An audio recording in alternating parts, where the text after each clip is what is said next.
Un peu plus d'une semaine après la décision annoncée par la ville de Blainville de prélever elle-même des échantillons de sol, d'eau et d'air dans les environs de l'usine Stablex, Québec sort de son mutisme et s'engage à publier les résultats de ses propres analyses. J'en discute avec Lisa Poulin, mairesse de Blainville. Bonsoir, Madame Poulin. Bonsoir. Je résume un peu. Vous aviez décidé d'aller de l'avant parce que, d'une part, l'ex-ministre de l'Environnement, M. Charette, n'avait pas donné suite à son engagement de publier les résultats des analyses faites en 2024, bien qu'il affirmait que tout était conforme, sauf peut-être des petites non-conformités dans les eaux souterraines.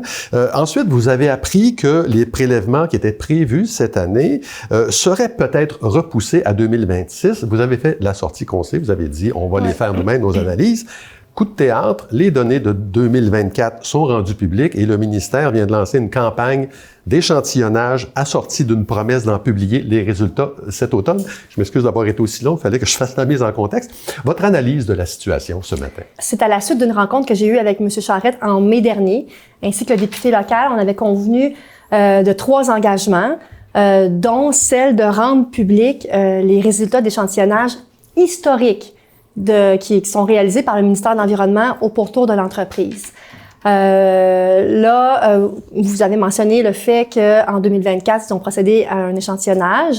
Tout était conforme. Il y avait des anomalies, si vous me permettez. Là, c'est plutôt à ce niveau-là. Je veux juste reprendre les mots que vous avez dit en début d'entrevue. J'ai dit non-conformité. Exact. Donc, tout était conforme, mais il y avait certaines anomalies.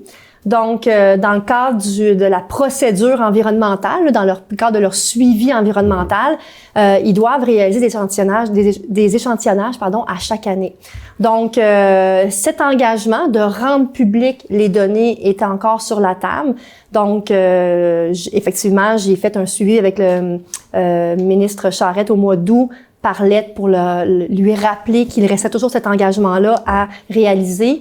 Et dès qu'il y a eu le remaniement ministériel aussi, je leur ai demandé, j'ai tout de suite contacté en fait par écrit M. Drainville en lui demandant une rencontre, parce que je souhaite lui l'informer, si vous voulez, des préoccupations de ma population. Puis je voulais aussi lui rappeler les engagements qui ont été pris par son prédécesseur. Ouais. Donc effectivement, puis je n'ai toujours pas eu de nouvelles de cette rencontre à venir avec M. Drainville, mais je vois que le remaniement ministériel semble avoir fait bouger les choses, amener un nouveau leadership au niveau du ministère de l'Environnement, puisqu'effectivement, hier, là, j'ai appris par les nouvelles, tout comme vous, que ils vont rendre public les échantillonnages de 2024 et qu'ils vont faire des échantillonnages. Ils vont procéder à des échantillonnages cet automne. Est-ce que vous irez tout de même de l'avant avec votre propre campagne d'échantillonnage? Elle est en cours. Elle est en cours. Donc, absolument. Moi, je continue avec ce que j'ai annoncé à ma population. Comme quoi, on procède à nos échantillonnages. Là, c'est sûr que les délais avec les différents laboratoires d'analyse, là, je peux pas les connaître, mais dès qu'on aura ce rapport, je me suis engagée à le rendre public auprès de ma population. En même temps que le gouvernement, ou si vous vous donnez la possibilité de publier vos résultats avant que le gouvernement sorte les siens? Ben, vous comprendrez que moi, j'ai appris hier par les médias qui entamaient une campagne d'échantillonnage. Je ne sais pas où ils sont rendus dans leur processus, mais moi, par rapport à ma population, j'ai pris un engagement de les rendre publics dès que j'aurai les résultats. Donc, je vais poursuivre dans ma lancée. Après ça, on pourra voir comment eux réagiront. Mais aussi, bien que j'apprécie le fait qu'il a été annoncé hier qu'elle allait rendre publics les résultats de la campagne d'échantillonnage de 2024, je réitère que l'engagement qui avait été pris par le ministre de l'Environnement, c'était que les données historiques allaient être rendues publiques. Donc là, on a fait un premier pas en avant, mais je vais continuer à demander à ce que les résultats historiques soient également rendus publics. Quel est votre niveau de confiance actuellement à l'égard du ministère de l'Environnement? Ben, écoutez, il faut que je garde confiance envers l'institution qui a la responsabilité d'encadrer l'usage de l'entreprise dont il est question ce matin. Puis je ne voudrais surtout pas, puis c'est pour ça que j'ai fait quand même beaucoup d'actions diplomatiques, je dirais, là, avant d'annoncer le fait qu'on procédait avec nos échantillonnages, parce que je ne veux pas que Blainville se substitue à la compétence du ministère de l'Environnement. Toutefois, dans la mesure où ils vont pas de l'avant à la vitesse qu'on le souhaite, puis qu'ils répondent pas aux besoins puis aux préoccupations de la population, là c'est là que j'interviens puis que je fais des annonces comme celle que j'ai faite la semaine dernière. Vous avez été exproprié par le gouvernement du Québec. Vous avez perdu un terrain sur lequel Stablex a fait actuellement des travaux. Vous continuer de contester la loi 93. Même si vous obtenez gain de cause, le terrain, il va quand même avoir été diablement abîmé. Alors, dans quel but vous continuez la contestation? Est-ce que c'est sur une question de principe? Non, je suis pas du tout dans une question de principe. Ben, premièrement, je le fais au nom de toutes les municipalités du Québec. On n'a jamais vu un gouvernement qui exproprie une municipalité pour une entreprise privée. Donc, je considère que ça crée un précédent qui est préoccupant. Donc, je porte un dossier, à mon avis, pour l'ensemble des municipalités du Québec. Donc, c'est pour ça que je continue d'aller de l'avant avec cette contestation.